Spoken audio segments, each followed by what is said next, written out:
Hello everyone, it's Shane Kanto, your Wasteland reviewer, and I'm here to review Your Friend Memphis. And this is a new documentary about Memphis DeAngelis, who's a young man with cerebral palsy, from director David P. Zucker.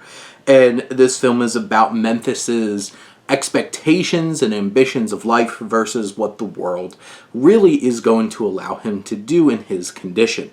And this film is moving, it's inspiring at times, and really captures the unfortunate disconnect in terms of those who have roadblocks like some kind of disability or some kind of illness, and the world around us and what the world expects from us.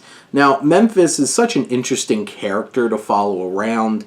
He has interesting dynamics with both his parents, his mother being a lot more hands-on, his father being very judgmental of his naivete in terms of the worldview, his connection with his female best friend, and the hopes that he has of their relationship versus what she sees in him, and all of those disconnects, which a lot of those things in general can be very relatable, but his cerebral palsy is just that other layer that's in there that causes those added challenges that Memphis has to deal with in his life. But I think what's really special about this film, like I mentioned, is that it does have these universal themes and ideas of dealing with like our ambitions and the limitations that we have in our lives and what we can really achieve.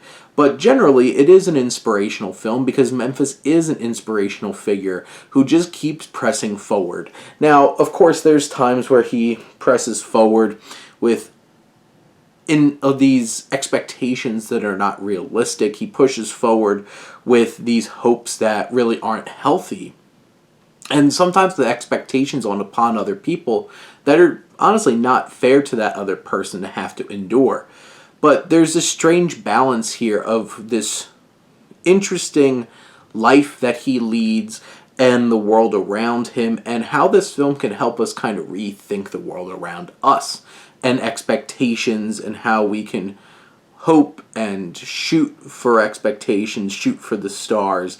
But it's one of those kinds of films that has such an interesting figure at the center. It's a true story, obviously, this documentary, and just taking in this interesting, different worldview and getting to empathize and live in somebody else's shoes. But those are my thoughts on Your Friend Memphis. Let me know what you think, and let's talk some movies. But thank you as always for tuning in and supporting your Wasteland reviewer.